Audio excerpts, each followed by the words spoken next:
It's Macy's Gifts You'll Love to Give sale with great deals for everything on their wish list, like 50% off cozy coats, jackets, and vests for her, perfume and cologne gift sets for $50 and under, and shop specials like 20 to 50% off the season's hottest toys from Bluey, Melissa and Doug, and more. Plus, everyone gets $10 in Macy's money for every $50 spent, now through Thursday at Macy's. Savings off sale and clearance prices, exclusions apply.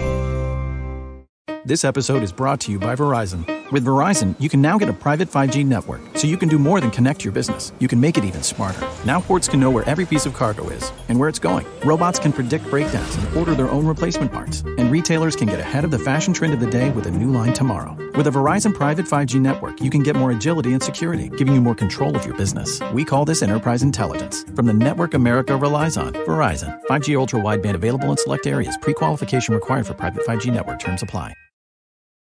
Welcome to the Vault Podcast, classic music reviews, presented by IV Creative. Now, here's your hosts, B. Cox and the crew. Greetings and welcome, ladies and gentlemen, to another edition of the Vault Podcast, classic music reviews, presented by IV Creative.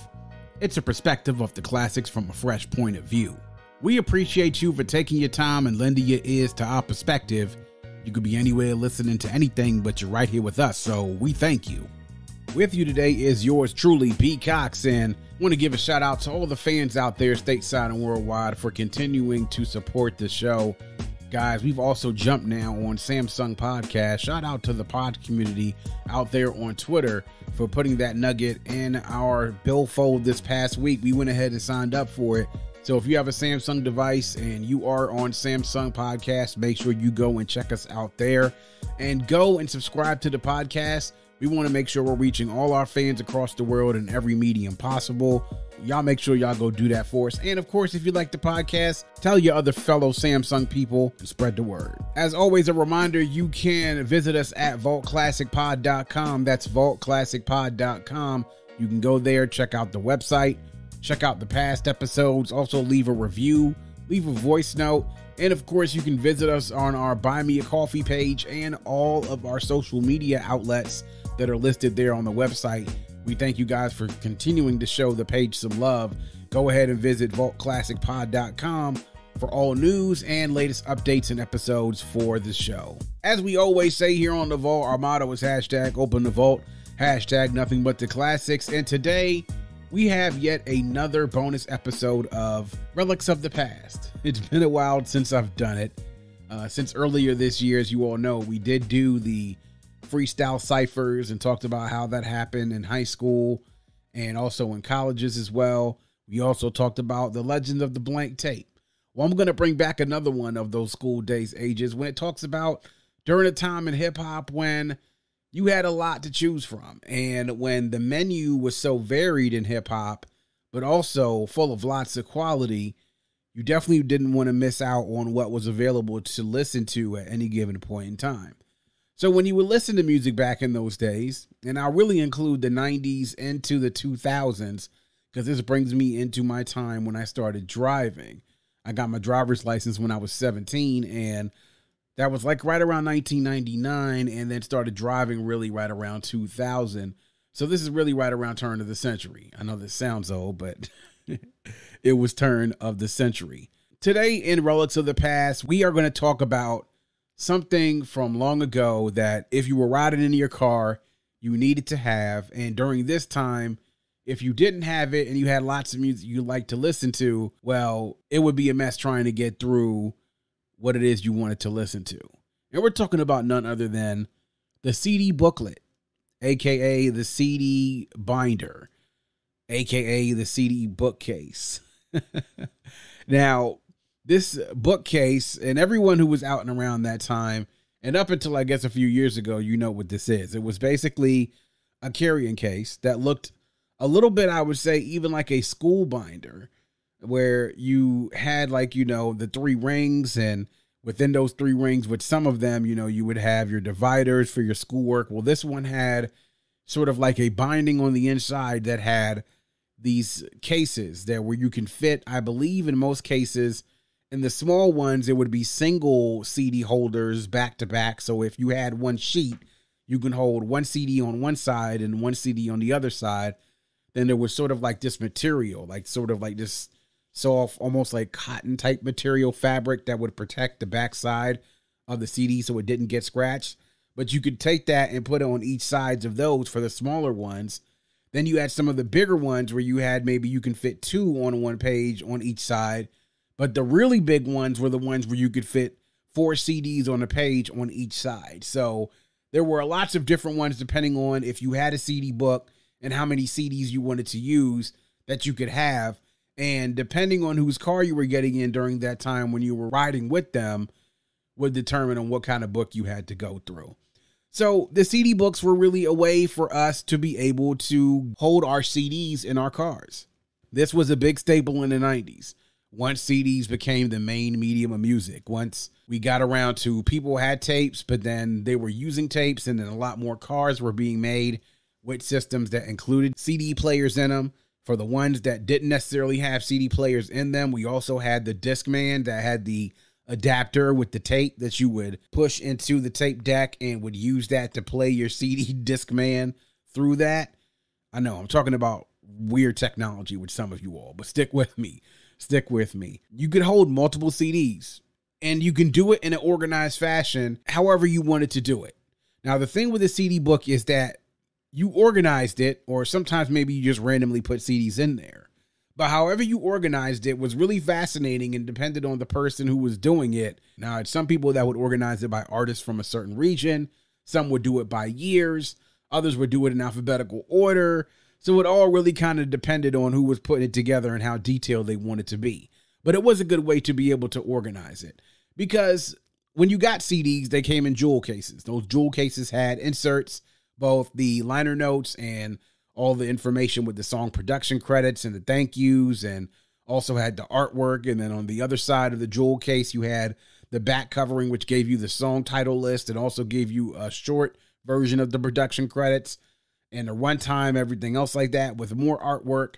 And to have so many jewel cases in a car to try to organize to get things to play and pull something out to put in the CD player was a whole lot. So that's what the CD book did. It gave you an opportunity to carry CDs in an organized fashion without having to jumble around and scramble with jewel cases, and those get broke as well. Now, how big the CD book was in your car really kind of depended on 3 things.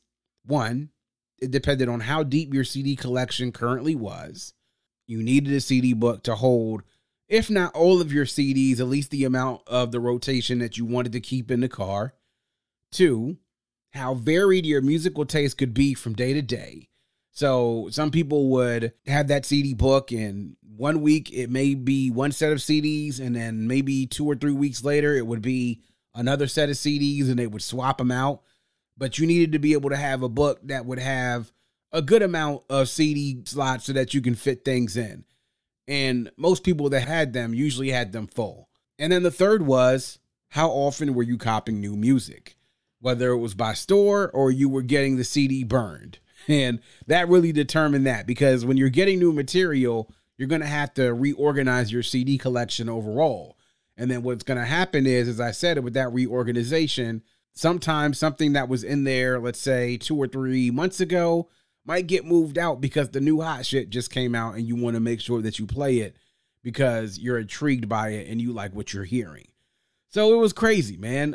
My first CD book was, I would say, one of the simpler ones. So it was about the size of like a normal book, like a paperback book. You know, I would probably equate it to the size probably of about like, you know, like an iPad mini.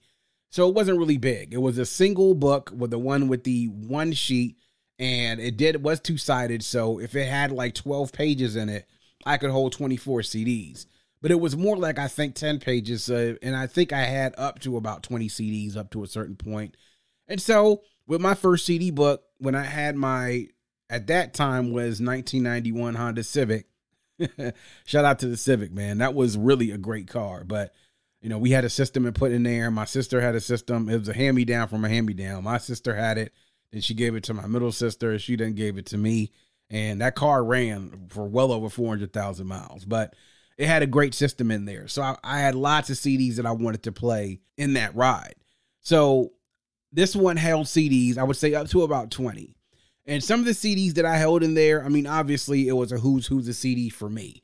During this time, I wanted to make sure I had the classics in there to ride with me at any point in time. What CDs were in that first book was kind of varied. The ones that I had there most consistently were CDs like Illmatic, Reasonable Doubt, Ready to Die, both discs of Life After Death, Aquemini, The Diary, The Chronic, Doggy Style, Infamous, and Hell on Earth.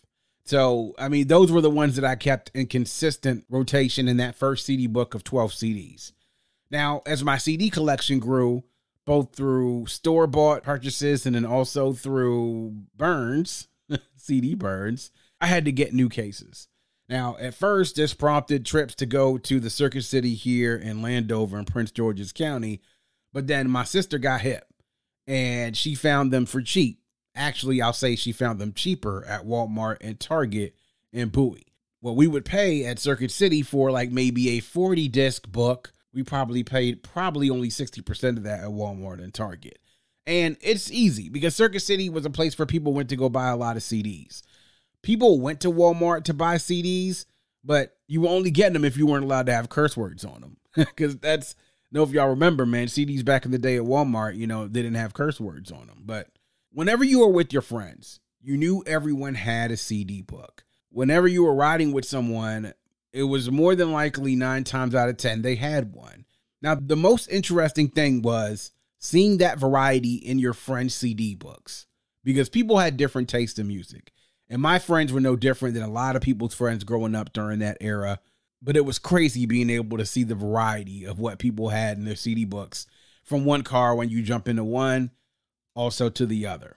This episode is brought to you by Verizon. With Verizon, you can now get a private 5G network, so you can do more than connect your business. You can make it even smarter. Now ports can know where every piece of cargo is and where it's going. Robots can predict breakdowns and order their own replacement parts. And retailers can get ahead of the fashion trend of the day with a new line tomorrow. With a Verizon private 5G network, you can get more agility and security, giving you more control of your business. We call this enterprise intelligence. From the network America relies on, Verizon. 5G ultra wideband available in select areas. Pre-qualification required for private 5G network. Terms apply.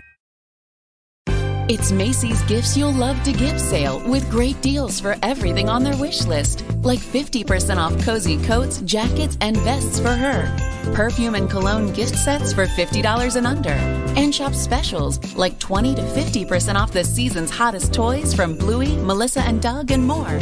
Plus, everyone gets $10 in Macy's money for every $50 spent, now through Thursday at Macy's. Savings off sale and clearance prices, exclusions apply. Now, one of my boys had lots of West Coast hip hop in his book. So he had so many different West Coast artists there.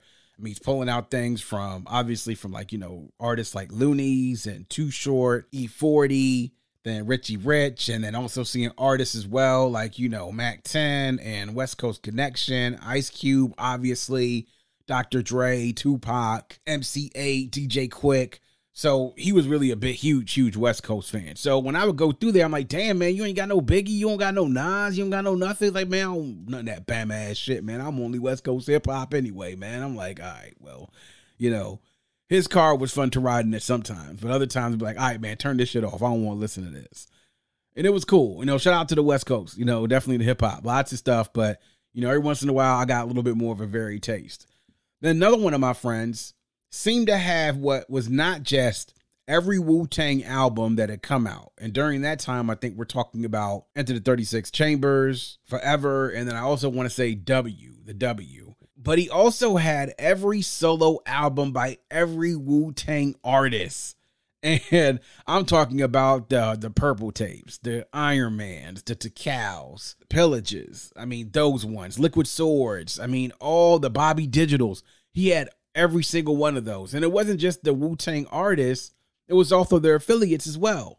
So you would see stuff in there with loosely affiliated Lords of the Underground, Killer Army, Sons of Man, Shaheem, Killer Priest, and the list goes on and on and on. It was wild, man. It was like being in there listening to Wu-Tang was cool, but There are some of those folks that I like to listen to, and some of them I have a little bit of a lower tolerance of, but that's what it was. But then my other boy had like the craziest mix. Like he would have Tupac and Spice One, but then he also had lots of gospel music in there too because of his background. So shout out to my friends whose parents didn't let them listen to rap music. So they used to load up their CD book with gospel music and then put all the ratchet and gangster stuff in the background, in the back of the CD book. So it would all depend, whoever you got into their car, what their CD book looked like. The one that stole the cake out of all of them was my homeboy D from around the way. He had the best CD booklet. He had the mega book, the mother of all CD books, that had well over, I would say, close to 100 CDs. And being with him was a little annoying for this matter. The worst of it is that he had the most random way of choosing the music he wanted to listen to whenever we were riding in the car. We would be sitting there, and in 1 second, we're listening to one CD, and he would call for a change of the CD. Man, I don't want to hear this shit no more. Hey, go in the book and get this for me. And he wants that in there at the drop of a dime. Then next minute, he would listen to it for like 3 songs, and he's like, man, grab this, man. Go ahead, throw that in the CD joint, put that joint away. I was like, man. He listened to it for like 5 or 6 songs. Like, yeah, man, I'm good listening off that joint, man. Go ahead, throw this next joint. Look at it in the book. It's in the front of the book. Throw it in there right at the drop of a dime. And you have to understand, for people who are riding in the car, that was annoying as hell. Because you like to get into a groove when you're listening to music. I understand as the driver, you want to listen to something that's enjoyable. But if you're a passenger in the car, you want to be able to get into a groove of something and make sure that, you know, hey, you're into this. And then when that's done, you move on to the next thing. Being in there literally was like channel surfing riding in a car. That's exactly what it was. It was like channel surfing riding in a car, but he always had to call on someone else to do it for him. That was really the frustrating part if you were sitting in the car and riding shotgun, because it was that person's job to man or woman the CD book and retrieve the CD from the book whenever D wanted it. And finding it was a task, because we're talking about a CD book of well over 100 CDs. This was not easy to scan through. And for those of y'all who have been through a CD book and have gone through the task of the big ones of flip, flipping those pages and looking on the front and the back of each one and seeing where it is. And, you know, sometimes when you look on the CD, it doesn't look like the way that the cover looks. In particular, I'll give you one CD as an example. Outkast Southern Playalistic Cadillac Music. The CD cover looks one way with Dre and Big Boy on it. The CD, though, if you know, you know. So if you're not paying attention to those things, you could slide by a CD and not really know where it is if you weren't familiar with the CD. So you have to go through this and flip through the book. And he's like, yeah, man, it's closer to the front, like maybe first 5 or 6 pages. Or, man, it's closer to the middle. Or, man, it's closer to the back. And you going through, and there was a few times I ride shotgun with him, and I'm passing through things. He's like, man, you just passed by it. I'm like, look, man, what the hell do I look like? Like, am I a CD changer for you? Like, come on, dude. You got to get this shit together. So what he really needed, D, was he needed a multi-disc changer in the car. Without a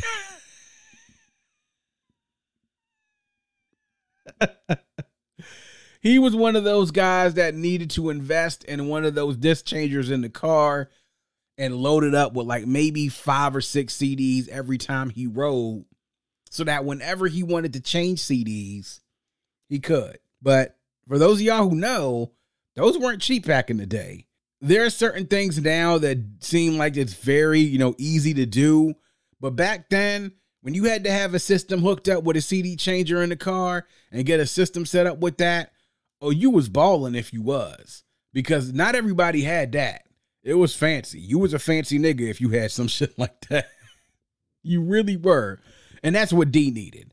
But he had a huge CD book, and he had lots of great music in there. So that was the great thing about having a friend that had a big CD book like that. One of the most underrated things about those CD books, and not only being in your own, but then being in other people's cars, was, when you're riding, you'll sit there and scan through it and look at CDs, and then you'll see something that you may not have. Well, it's nothing for you to just kind of look through and be like, hey, man, I don't have this in my collection. I give you a couple of bucks, and can I give you a CD and can you dub it for me? Yeah, I got it. I'll burn it for you. What you got? And then you start negotiating about terms. Then when they're in your car, they can look in your book and maybe you got to burn something for them coming up. They give you a CD, you burn it and give it back to them. There was a lot of that going on too, especially if you're going through a book and you see something that you want that you didn't necessarily cop and you haven't caught it by getting a burned CD from someone yet. So having those conversations, including those conversations around scanning in the book and asking someone their opinion of it, and you're not necessarily going to pull the CD right out, but just like that quick 2-minute conversation about talking about how do you like this joint and getting probably the most truncated album review you could get in a matter of like 90 seconds to 2 minutes. And to me, that was about as insightful as a review that I could possibly get as anything that I can get in either the source or reading in XXL, because you were getting a raw, honest opinion about something that you knew somebody was going to give you what their opinion was no matter what. And then the last thing that I'll say about this and this topic, for those of us who like to indulge in this later on, of course, the CD book, if it was big enough and if you were able to get something to put on top of it, was, if you're being careful and discreet, using it, of course, to roll up some blunts. That's for those of us who used to ride around and blow a couple when we were around there. But I say that jokingly, but not jokingly, because that's what used to happen. As a matter of fact, for those of us who had CD books out there, it was a great tool on a flat surface to be able to sit there and roll something up. So, but that's that. But man, the CD book, man, I sat there and thought about that this week because someone had a post about it on Facebook, and I was like, I got to do a show about this to talk about the CD book. So let us know, what are your memories of the CD book? Like, what kind of CD book did you have? How big was it? How many CDs did you have? And what were the CDs that were constantly in your book at any given point in time? We want to hear from y'all. Hit us up on social media, Instagram, Facebook, Twitter. Let us know what it is that you had in your CD book, man. We love to hear your answers from a great time, from a medium that used to keep us organized and also entertained at the same time. And that is going to wrap up yet another edition of The Vault. Please make sure you are visiting us at vaultclassicpod.com. That's vaultclassicpod.com. There you can learn more about the show, check out our past episodes, join our mailing list, leave a review, or if so inclined, you can leave us a voice note. Click the blue microphone in the bottom right-hand corner to leave us a voice note to let us know what you think about the show, or to just show us some love.